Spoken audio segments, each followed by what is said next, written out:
Capítulo 27. Gamapatías monoclonales. Resumen. En este capítulo se analizan las gamapatías monoclonales en relación con su concepto, estudio, clasificación, aspectos patogénicos y tratamiento. Concepto. Se refiere a la definición de estas patologías y la estructura molecular del componente o proteína monoclonal. Clasificación. Se las diferencia en mieloma múltiple, gamapatías monoclonales de significado incierto y variedades infrecuentes de mieloma múltiple y otras gamapatías. Se destacan de ellas sus principales manifestaciones clínicas. Estudio. Se analizan desde el punto de vista inmunológico los procedimientos más importantes que se utilizan para el diagnóstico de estas enfermedades. Patogenia. El papel IL-6 y vía de la ciclina D1, los genes supresores, la apoptosis de células plasmáticas y la probable función del estroma son discutidos en este punto. Tratamiento. Se plantean brevemente alcances terapéuticos actuales. Introducción. Las discrasias de células plasmáticas constituyen un grupo heterogéneo de enfermedades que caracterizan por una expansión de células plasmáticas monoclonales, es decir, con origen en un clon celular singular en la médula ósea y por la producción de una inmunoglobulina también monoclonal o componente. Las inmunoglobulinas monoclonales producidas por las células plasmáticas patológicas suelen migrar a la fracción gamma cuando son sometidas a la electroforesis, razón por la cual estas discrasias son también denominadas gamapatías monoclonales. En términos generales, las inmunoglobulinas monoclonales, al igual que las inmunoglobulinas normales, están constituidas por dos cadenas pesadas de igual clase y subclase, cadenas H, y dos cadenas livianas del mismo tipo, capa o lambada. Sin embargo, en algunas discrasias es posible detectar solo un fragmento de la molécula de inmunoglobulina, como ocurre en la enfermedad por cadenas pesadas o livianas, con expresión exclusiva de las cadenas gamma alfa en el primer caso y capa o lambada en el segundo caso. Así, salvo estas últimas excepciones, las inmunoglobulinas comprometidas en estas entidades son estructuralmente similares a su contrapartida normal, estando presentes en cantidades elevadas simplemente por el gran número de células plasmáticas clonales que las originan. Desde el punto de vista funcional, se ha logrado demostrar en ensayos in vitro actividad de anticuerpos contra distintos antígenos, principalmente de origen bacteriano, y más aún contra proteínas autólogas. Sin embargo, en la inmensa mayoría de los pacientes no se logra demostrar una actividad específica de la inmunoglobulina monoclonal. Desde un punto de vista clínico, el hecho de tener su origen en un clon celular único monoclonal no significa necesariamente que se trate de una neoplasia. Si bien el concepto inverso es válido para todos los cánceres, dado que existen diversos ejemplos de expansiones monoclonales que nunca llegan a constituir una neoplasia al menos clínicamente evidente. El ejemplo más característico de expansión de células plasmáticas que permanece bajo control sin progresión hacia tumor de crecimiento continuo se denomina gamapatía monoclonal de significado incierto, mientras que el ejemplo más genuino de proliferación de células plasmáticas que escapa a los mecanismos de control y desarrolla una enfermedad maligna lo constituye el mieloma múltiple.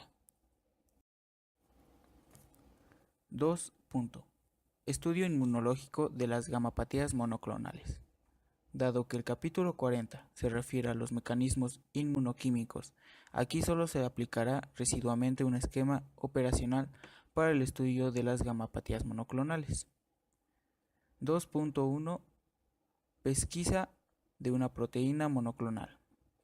La proteína monoclonal se detecta por una imagen muy particular en el estudio electroforético de las proteínas séricas y o urinarias, electroforesis, que puede realizarse en soportes de acetato, de celuloso o agarosa. La imagen consiste en una fracción proteica concentrada de mayor a menor intensidad dependiendo de su concentración y de límites muy netos, con migración desde globulinas alfa 2 hasta globulinas gamma. En el densitograma de características, la presencia de una curva aguzada, elevada y de base estrecha en relación con el sitio de migración de la proteína monoclonal. El componente monoclonal corresponde al punto de secreción de muchas células provenientes de un clon único de células plasmáticas. Son proteínas homogéneas idénticas entre sí, lo que explica su migración puntual en la electroforesis de proteínas. Mediante la electroforesis de proteínas pueden diferenciarse los componentes monoclonales de los policlonales, correspondiendo a estos últimos a respuestas inmunológicas fisiológicas a las estimulaciones antigénicas importantes como son las infecciones. Los componentes policlonales constituyen el producto de la secreción de células plasmáticas de diferentes clones celulares y son por lo tanto proteínas heterogéneas entre sí, expresándose en la electroforesis de proteínas como fracciones aumentadas pero en forma difusa y en el densitograma como curvas aumentadas pero amplias, suaves y de base ancha. Un hecho destacable es la asociación a una fracción monoclonal de una hipogamaglobulinemia. Este signo es orientador hacia una gamapatía monoclonal maligna. En ocasiones, existiendo una neoplasia monoclonal de células plasmáticas, el componente no aparece en la electroforesis de proteínas séricas. Esta circunstancia puede observarse en la enfermedad de cadenas livianas, mieloma inmunoglobulina D, enfermedad de cadenas pesadas y en el mieloma no secretor, afección en la cual la proteína monoclonal indetectable en sangre y orina puede observarse e identificarse en el interior de los plasmocitos de la médula ósea por inmunofluorescencia directa. Por el contrario, erróneamente, pueden considerarse como componentes monoclonales ciertos afectores como por ejemplo la fibrina, que aparece como fracción concentrada entre las globulinas beta y gamma, los complejos de hemoglobina, aptoglobina, propios de la hemólisis en globulinas alfa 2 e incluso el punto de la aplicación de la muestra en el soporte de la electroforesis de proteínas. 2.2. Identificación de una proteína monoclonal. Frente a la pesquisa de un componente electroforético o aún así sin detectarlo claramente, cuando se sospecha de un mieloma múltiple, macroglobulinemia, amiloidosis u otras enfermedades relacionadas, se debe realizar una inmunoelectroforesis o una inmunofijación de inmunoglobulinas séricas. Inmunoelectroforesis. Esta técnica, introducida por Grava y Williams en 1953, es muy útil para la identificación de la proteína monoclonal, es decir, la clase de cadena pesada y el tipo de cadena liviana de la inmunoglobulina comprometida. Brevemente, consiste en una electroforesis sérica seguida de una inmunoprecipitación de las cadenas pesadas y livianas de la inmunoglobulina, que contiene la muestra empleando antisueros poli, tri y monovalentes en geles de agarosa. Inmunofijación. Esta técnica permite objetivar con bastante certeza la cadena pesada y liviana de la inmunoglobulina monoclonal del paciente, empleando al igual que la inmunoelectroforesis la muestra a investigar en placas de agarosa para obtener por electroforesis la separación de las proteínas de acuerdo con su carga neta. En la segunda etapa se aplican los anticuerpos monoespecíficos en 5 de los 6 trazados electroforéticos para que la fijación ocurra. El informe y por ende el diagnóstico se facilita puesto que el procedimiento permite comparar el nivel de migración del componente, si lo hay, con las líneas de precipitación de las cadenas monoclonales comprometidas. La inmunofijación puede realizarse en suero, orina, líquido cefalorraquídeo, etc. y posee una mayor sensibilidad y poder de resolución que la inmunoelectroforesis. 2.3. Cuantificación de inmunoglobulinas. La cuantificación o dosificación de inmunoglobulinas se realiza mediante técnicas de inmunodifusión radial y últimamente por nefelometría.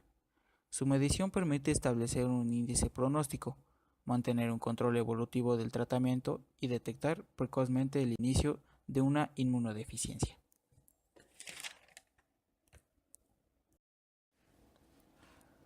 Viscosidad sérica. Los pacientes portadores de una gamapatía monoclonal pueden evolucionar con síntomas de hiperviscosidad, como se ha señalado. La hiperviscosidad se define en base al aumento de la viscosidad relativa del suero sanguíneo comparada con el agua. El valor normal es de 1.8, es decir, el suero sanguíneo es hasta 1,8 veces más viscoso que el agua. Las manifestaciones clínicas suelen aparecer con cifras de 5 a 6 comúnmente. Esto ocurre cuando el componente correspondiente a la inmunoglobulina M, inmunoglobulina G e inmunoglobulina A. 2.5. Beta 2 microglobulina. Esta proteína, que forma parte de la estructura de las moléculas clase I del sistema principal de histocompatibilidad, se encuentra en la superficie de todas las células nucleadas. Puede medirse en suero como en orina y sus niveles constituyentes un factor pronóstico en los síndromes linfoproliferativos, particularmente mieloma múltiple. Los pacientes con niveles elevados tienen una sobrevida significativamente más corta en los portadores de gamapatías monoclonales con niveles normales. Las cifras elevadas se relacionan con activación y destrucción de linfocitos. Los valores normal son 1.15 menos 2.3 miligramos sobre 1. Como se excreta por el túbulo renal, puede aumentar en las insuficiencias del riñón. 2.6. Proteína C reactiva. La cuantificación de la proteína C reactiva sérica es empleada comúnmente para objetivar la presencia de un proceso inflamatorio, aunque inespecíficamente, los niveles de esta proteína se elevan en los pacientes con gamapatía monoclonal, particularmente en el mieloma múltiple. La IL-6 estimula la producción de la proteína C reactiva y la medición de esta.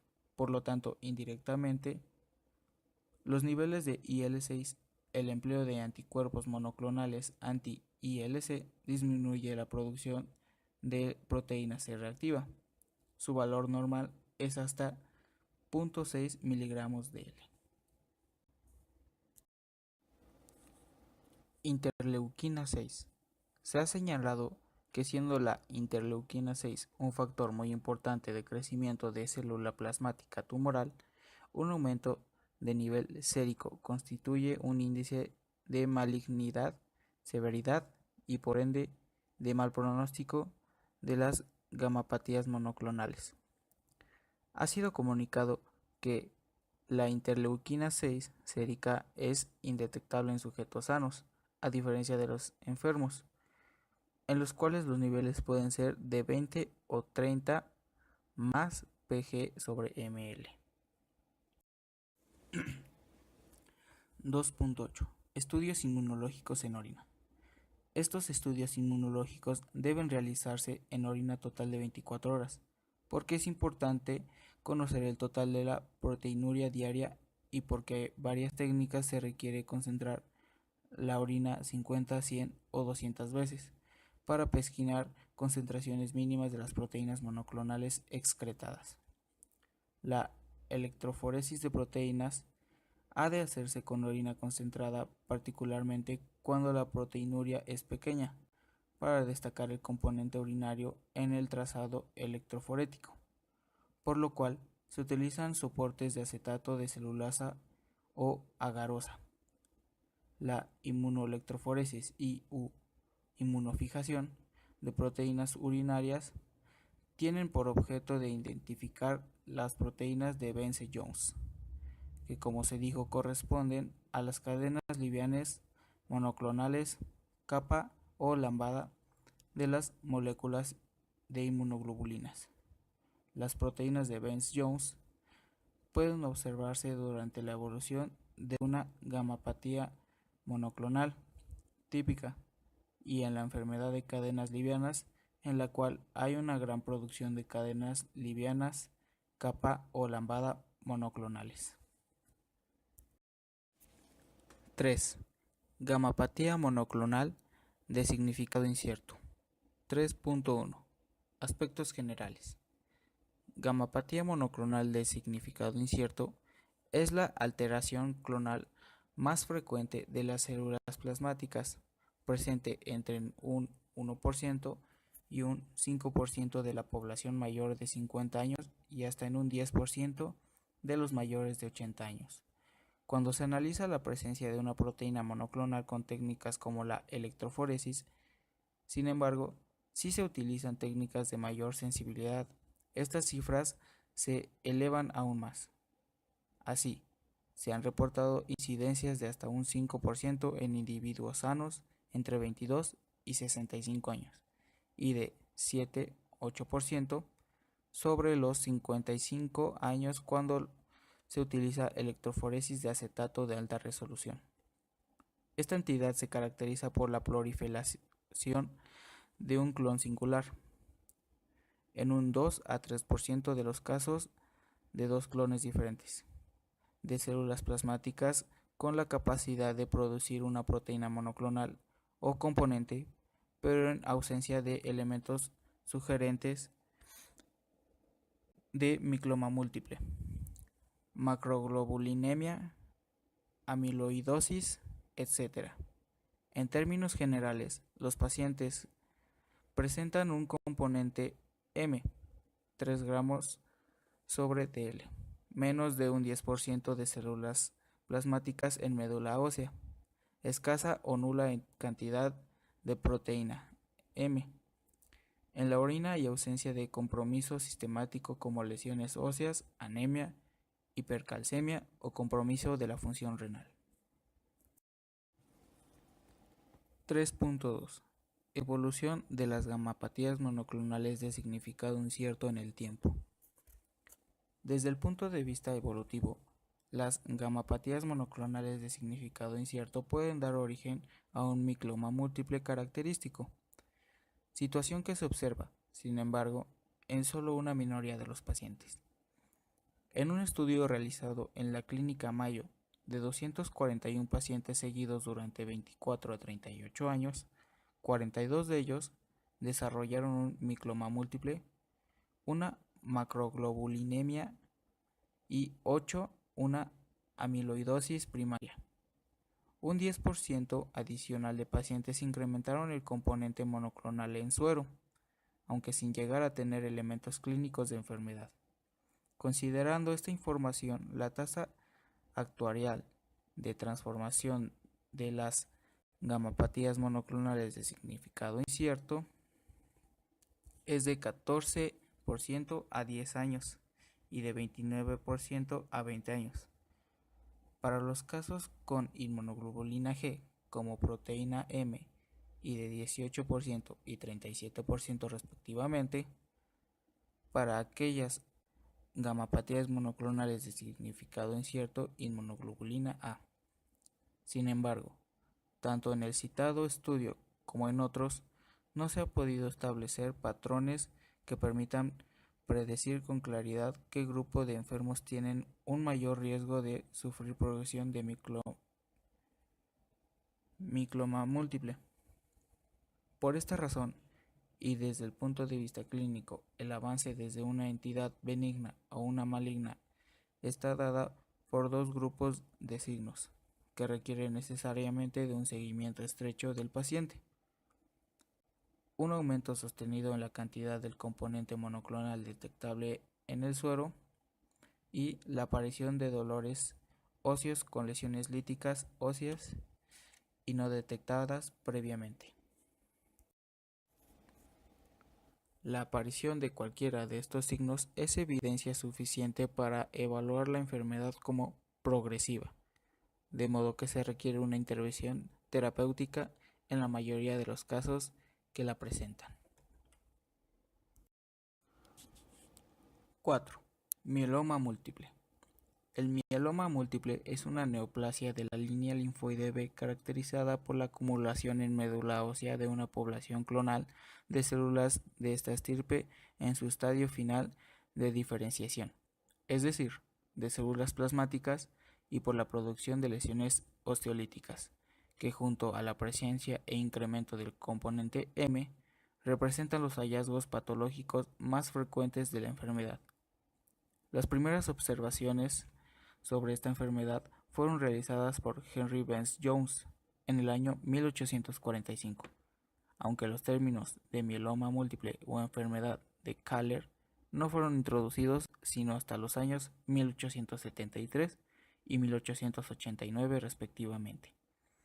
El mieloma múltiple tiene su mayor incidencia durante la séptima y octava década de la vida, si bien un número significativo de casos es diagnosticado en edades más tempranas. El número de casos nuevos por cada 1000 habitantes y año es de 3 a 5, por lo que el mieloma múltiple constituye aproximadamente el 1% de todas las neoplasias y el 10% de las neoplasias hematológicas. A continuación, se resumen algunas características clínicas más relevantes de la enfermedad. 4.1. Manifestaciones clínicas. Dolor óseo. El sistema más típico y frecuente del mieloma múltiple es el dolor óseo, que se puede encontrar en un 70 a 75% de los pacientes en el momento del diagnóstico. Si bien esta incidencia se ha reducido en las últimas décadas debido probablemente al diagnóstico precoz, siendo actualmente de alrededor de un 40%. Este se debe a la presencia de lesiones generalmente de fácil reconocimiento por medio de métodos radiológicos. Sus localizaciones más frecuentes son el cráneo, la columna vertebral, las costillas, la pelvis y los huesos largos del nivel proximal. Estas lesiones tienen un origen multifactorial, destacando en su generación la activación de osteoclastios secundaria a la presencia de citoquinas como el factor de necrosis tumoral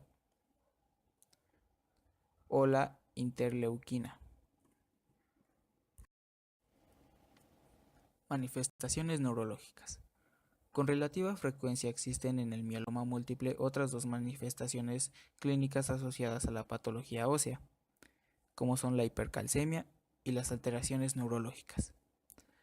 Estas últimas se presentan frecuentemente como radioculopatías o como un síndrome de compresión medular, motivadas por la comprensión de una raíz nerviosa por una lesión vertebral o por el compromiso, ya sea traumático o por el crecimiento de un plasmocitoma a la cavidad medular respectivamente. Si bien existen casos en que la manifestación neurológica es dependiente de una polineuropatía secundaria a la presencia de paraproteinemia, esta situación es más bien excepcional. En estos casos, la proteína anómala actuaría como anticuerpo dirigido con determinantes antigénicos de la mielina. Hipercalcemia. La presencia de hipercalcemia ocurre en alrededor de un tercio de los pacientes. Dentro de su patogenia se ha descrito una alteración en el balance entre la actividad osteoclástica y la osteoblástica, de modo que la primera prevalece sobre la segunda. Este desbalance estaría explicado por la presencia y mayor actividad de ciertas interleuquinas, factor de necrosis tumoral, y a la interleuquina IB, ambos influenciados estrechamente por la actividad de la interleuquina 6. Síntomas generales. En los pacientes con mielomas múltiples es frecuente la presencia de síntomas constitucionales tales como astenia, pérdida de peso, fatigabilidad, etc., muchas veces relacionados a la presencia de anemia y en algunas oportunidades al estado hipermetabolismo que implica la enfermedad tumoral, como ocurre en los infrecuentes casos de la leucemia de células plasmáticas. Síndrome anémico. El valor medio de la hemoglobina en la mayor parte de las series de pacientes con mieloma múltiple, el diagnóstico es de alrededor de 10.5 gramos, existiendo grados variables de anemia en el 60 a 70% de los casos. Además, alrededor de un 20 a 25% de ellos presentan anemia severa con valores de hemoglobina inferiores a 8.5 gramos.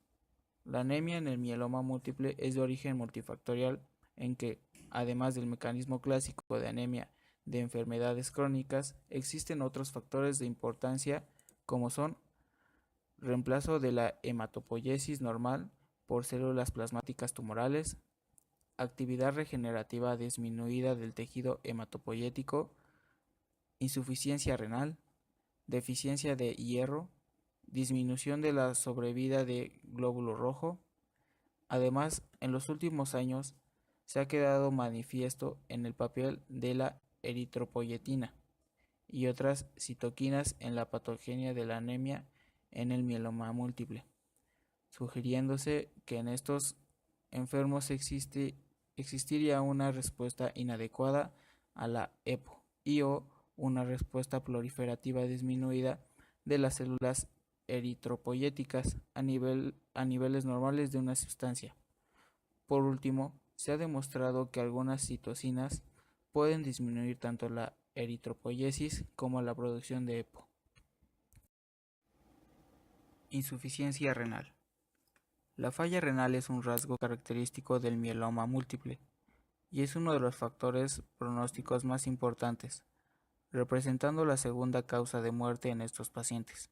Aproximadamente un 30% de ellos presentan niveles de creatina mayor o igual a 2 miligramos, incidencia que aumenta durante el curso de la enfermedad. Sin embargo, la mayoría de los enfermos son asintomáticos. Su etiología es también multifactorial, influyendo en ella la eliminación de cadenas livianas, hipercalcemia e hiperuricemia, deshidratación, infecciones urinarias a repetición, hiperviscosidad, uso de drogas nefróticas, amiloidosis e infiltración tumoral.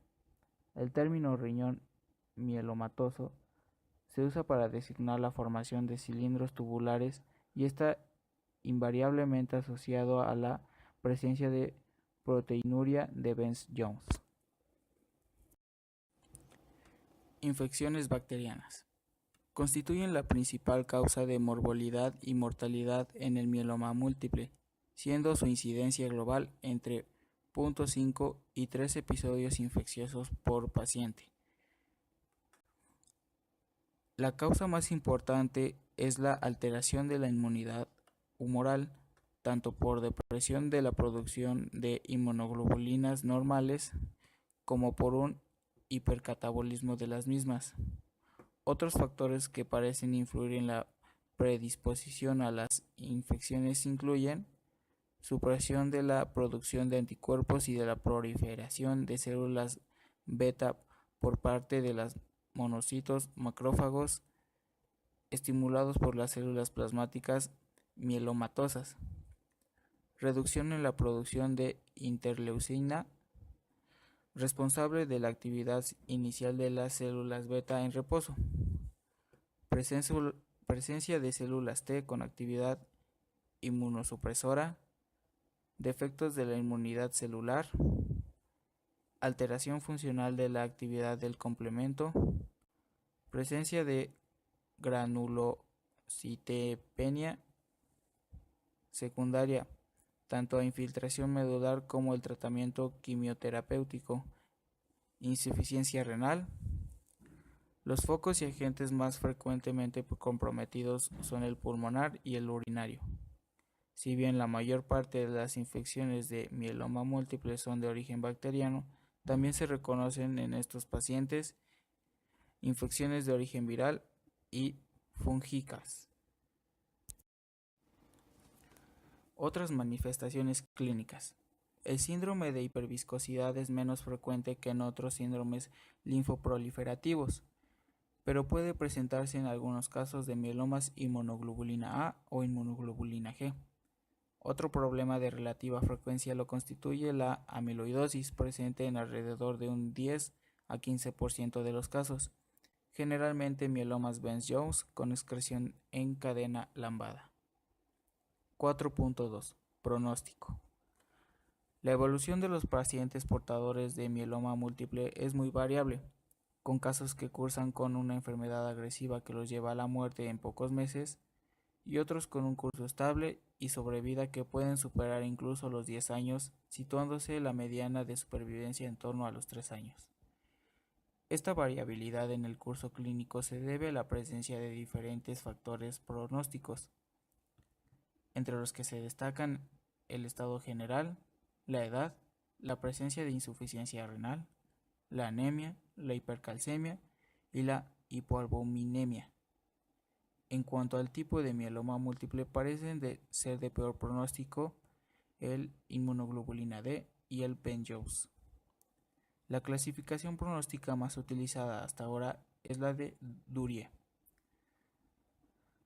En los últimos años se han reconocido nuevos factores pronósticos como el nivel de beta 2 microglobulina, de interleuquina 6, proteína C reactiva, la actividad proliferativa de las células plasmáticas, la expresión de ciertos antígenos en la célula plasmática, las alteraciones cromosómicas de la hipodiploidía, la expresión del gen de residuos múltiple a drogas, algunos de los cuales serán revisados brevemente.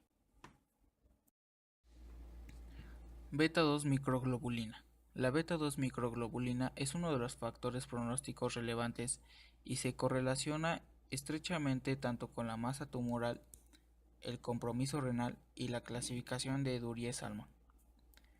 Como factor independiente, es capaz de predecir la supervivencia mejor que cualquiera de los otros parámetros, por lo cual se debe estar incorporado en los protocolos de estudio y tratamiento en todos los pacientes. La proteína C reactiva. La concentración de la proteína C reactiva es un reflejo de la actividad interleuquina 6, citoquina fundamental en la proliferación y sobrevida de las células plasmáticas. El valor predictivo de este parámetro parece ser independiente de la beta 2 microglobulina, lo que ha permitido construir algoritmos de estratificación de riesgo basados en estos dos parámetros. Índice proliferativo de las células plasmáticas. El índice proliferativo de las células plasmáticas refleja la actividad proliferativa de las células plasmáticas, que suele incrementarse con la progresión de la enfermedad. La sobrevida de los pacientes con índice proliferativo de las células plasmáticas es menor al 3% de 56 meses, que disminuye a 19 meses cuando este valor es mayor o igual a 3%. Citogenética. Las alteraciones de la composición cromosómica tienen un reconocido valor en enfermedades hematopoyéticas como las leucemias. Hasta hace pocos años, la información en el mieloma múltiple era escasa debido a que este es un tumor de células esencialmente maduras con baja tasa proliferativa y menor posibilidad de obtener metafases analizables. Sin embargo, entre un 30 y 50% de los pacientes tienen un cariotipo anormal. Por otro lado, con técnicas de mayor sensibilidad como hidratación in situ o citometría de flujo, se puede observar cantidades anormales de DNA en hasta un 80% de los casos. Las alteraciones más frecuentes son traslocaciones y trisomías. De particular interés ha resultado el valor pronóstico ominoso de la pérdida de un cromosoma 13 o de alteraciones de 11q. 5. Variedades infrecuentes de mieloma múltiple y otras gamapatías. 5.1. Mieloma indolente. Corresponde a pacientes con criterios diagnósticos inequívocos de mieloma, pero en ausencia de anemia, insuficiencia renal, hipercalcemia o lesiones líticas múltiples. Estos pacientes tienen usualmente niveles de proteína M mayores a 3 gramos, pero menores a 4,5 gramos, y mayores al 10% de células plasmáticas atípicas en médula ósea. Estos pacientes suelen ser asintomáticos y no requieren tratamiento hasta que se evidencie una progresión de la enfermedad, lo que ocurre con una mediana de 26 meses. 5.2. Leucemia de células plasmáticas. Los pacientes con esta inhabitual presencia tienen un recuento absoluto de células plasmáticas mayor o igual a 2 por 10 a la 6. Se debe diferenciar entre la variedad de novo y la transformación en leucemia de células plasmáticas de un mieloma previamente conocido. El tratamiento de estos pacientes suele ser ineficaz y la mediana de supervivencia es de solo 2 meses. 5.3. Mieloma osteosclerótico. La principal característica de esta enfermedad es la presencia de una polineuropatía inflamatoria crónica desmielinizante causante de una gran incapacidad motora. Esta alteración aparentemente es secundaria de una inmunoglobulina con toxicidad para las fibras nerviosas periféricas. Además, en esta variedad es frecuente la asociación de alteraciones endocrinológicas. La médula ósea de estos pacientes usualmente tiene proporciones normales de células plasmáticas, y el diagnóstico debe confirmarse con una biopsia de una lesión lítica. Desde un punto de vista bioquímico y comparado con los pacientes con mieloma múltiple clásico, estos pacientes suelen exhibir niveles más elevados de interleuquina 1 beta, factor de necrosis tumoral alfa e interleuquina 6, pero en niveles inferiores de TGB alfa, con un desbalance que favorece las citoquinas proinflamatorias. 5.4. Plasmacitoma extramedular. Esta rara entidad suele afectar con mayor frecuencia el tracto respiratorio superior, aunque ocasionalmente afecta el tracto digestivo y otros órganos. En ausencia de criterios diagnósticos de un mieloma múltiple convencional, el tratamiento, al igual que en el caso de un plasmocitoma óseo solitario, es la radioterapia, con lo cual se observan excelentes resultados, incluyendo la curación en muchos de ellos. 5.5. Plasmocitoma óseo solitario. Corresponde a una lesión osteolítica únicamente constituida por células plasmáticas clonales, en ausencia de infiltración en médula ósea. Suelen tener cantidades pequeñas de componente M, ya sea en suero y o en orina, la que se desaparece tras radioterapia sobre la lesión. Lamentablemente, solo un 50% de estos casos puede ser curado, dado que la otra mitad de los pacientes evoluciona hacia un mieloma múltiple clásico en los años siguientes.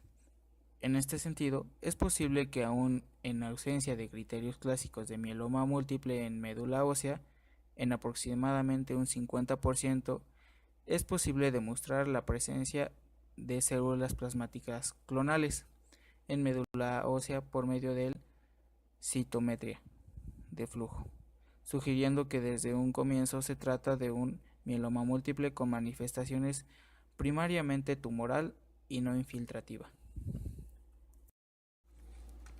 5.6. Macroglobulemia de Waldenström. Entidad descrita por primera vez en 1944 por Waldenström en 2 pacientes con fatiga, sangramiento de mucosas, adenopatías y anemia normocrómica asociada a un aumento de la viscosidad plasmática secundaria, la presencia de grandes cantidades de proteína inmunoglobulina M circulante. A nivel de la médula ósea se observa una infiltración de células linfoplasmocitoides, productoras de la inmunoglobulina M monoclonal, con frecuente presencia de basófilos tisulares, que ayudan en el diagnóstico. La edad media de presentación es sobre los 60 años, siendo más frecuente en el sexo masculino. Si bien la presencia de la hiperviscosidad es la regla, solo un 20% presenta síntomas relacionados a ella. En todo caso, elevaciones de sobre 4 veces el valor normal confiere un riesgo de complicaciones clínicas que obligan aún a considerar la plasmaferesis como una de las medidas terapéuticas en estos casos. En alrededor de un 10% de los casos se observa una neuropatía desmielizante sensitivo-motora crónica a nivel de periférico. En la mitad de estos casos, la paraproteína inmunoglobulina M está dirigida contra los epitopos carbohidratos de la glicoproteína asociada a la mielina. En términos generales, la macroglobulinemia de Waldenström tiene una evolución larvada con una mediana de supervivencia de alrededor de 5 años. Capítulo 27. Gamapatías monoclonales. Resumen. En este capítulo se analizan las gamapatías monoclonales en relación con su concepto, estudio, clasificación, aspectos patogénicos y tratamiento. Concepto. Se refiere a la definición de estas patologías y la estructura molecular del componente o proteína monoclonal. Clasificación. Se las diferencia en mieloma múltiple, gamapatías monoclonales de significado incierto y variedades infrecuentes de mieloma múltiple y otras gamapatías. Se destacan de ellas sus principales manifestaciones clínicas. Estudio. Se analizan desde el punto de vista inmunológico los procedimientos más importantes que se utilizan para el diagnóstico de estas enfermedades. Patogenia. El papel IL-6 y vía de la ciclina D1, los genes supresores, la apoptosis de células plasmáticas y la probable función del estroma son discutidos en este punto. Tratamiento. Se plantean brevemente alcances terapéuticos actuales. Introducción. Las discrasias de células plasmáticas constituyen un grupo heterogéneo de enfermedades que caracterizan por una expansión de células plasmáticas monoclonales, es decir, con origen en un clon celular singular en la médula ósea y por la producción de una inmunoglobulina también monoclonal o componente. Las inmunoglobulinas monoclonales producidas por las células plasmáticas patológicas suelen migrar a la fracción gamma cuando son sometidas a la electroforesis, razón por la cual estas discrasias son también denominadas gamapatías monoclonales. En términos generales, las inmunoglobulinas monoclonales, al igual que las inmunoglobulinas normales, están constituidas por dos cadenas pesadas de igual clase y subclase, cadenas H, y dos cadenas livianas del mismo tipo, capa o lambada. Sin embargo, en algunas discrasias es posible detectar solo un fragmento de la molécula de inmunoglobulina, como ocurre en la enfermedad por cadenas pesadas o livianas, con expresión exclusiva de las cadenas gamma alfa en el primer caso y capa o lambada en el segundo caso. Así, salvo estas últimas excepciones, las inmunoglobulinas comprometidas en estas entidades son estructuralmente similares a su contrapartida normal, estando presentes en cantidades elevadas simplemente por el gran número de células plasmáticas clonales que las originan. Desde el punto de vista funcional, se ha logrado demostrar en ensayos in vitro actividad de anticuerpos contra distintos antígenos, principalmente de origen bacteriano, y más aún contra proteínas autólogas. Sin embargo, en la inmensa mayoría de los pacientes no se logra demostrar una actividad específica de la inmunoglobulina monoclonal. Desde un punto de vista clínico, el hecho de tener su origen en un clon celular único monoclonal no significa necesariamente que se trate de una neoplasia. Si bien el concepto inverso es válido para todos los cánceres, dado que existen diversos ejemplos de expansiones monoclonales que nunca llegan a constituir una neoplasia, al menos clínicamente evidente. El ejemplo más característico de expansión de células plasmáticas que permanece bajo control sin progresión hacia tumor de crecimiento continuo se denomina gamapatía monoclonal de significado incierto, mientras que el ejemplo más genuino de proliferación de células plasmáticas que escapa a los mecanismos de control y desarrolla una enfermedad maligna lo constituye el mieloma múltiple. 2. Estudio inmunológico de las gamapatías monoclonales. Dado que el capítulo 40 se refiere a los mecanismos inmunoquímicos, aquí solo se aplicará residualmente un esquema operacional para el estudio de las gamapatías monoclonales. 2.1 Pesquisa de una proteína monoclonal. La proteína monoclonal se detecta por una imagen muy particular en el estudio electroforético de las proteínas séricas y o urinarias, electroforesis, que puede realizarse en soportes de acetato, de celuloso o agarosa. La imagen consiste en una fracción proteica concentrada de mayor a menor intensidad, dependiendo de su concentración y de límites muy netos, con migración desde globulinas alfa 2 hasta globulinas gamma. En el densitograma de características, la presencia de una curva aguzada, elevada y de base estrecha en relación con el sitio de migración de la proteína monoclonal. El componente monoclonal corresponde al punto de secreción de muchas células provenientes de un clon único de células plasmáticas. Son proteínas homogéneas idénticas entre sí, lo que explica su migración puntual en la electroforesis de proteínas. Mediante la electroforesis de proteínas pueden diferenciarse los componentes monoclonales de los policlonales, correspondiendo a estos últimos a respuestas inmunológicas fisiológicas a las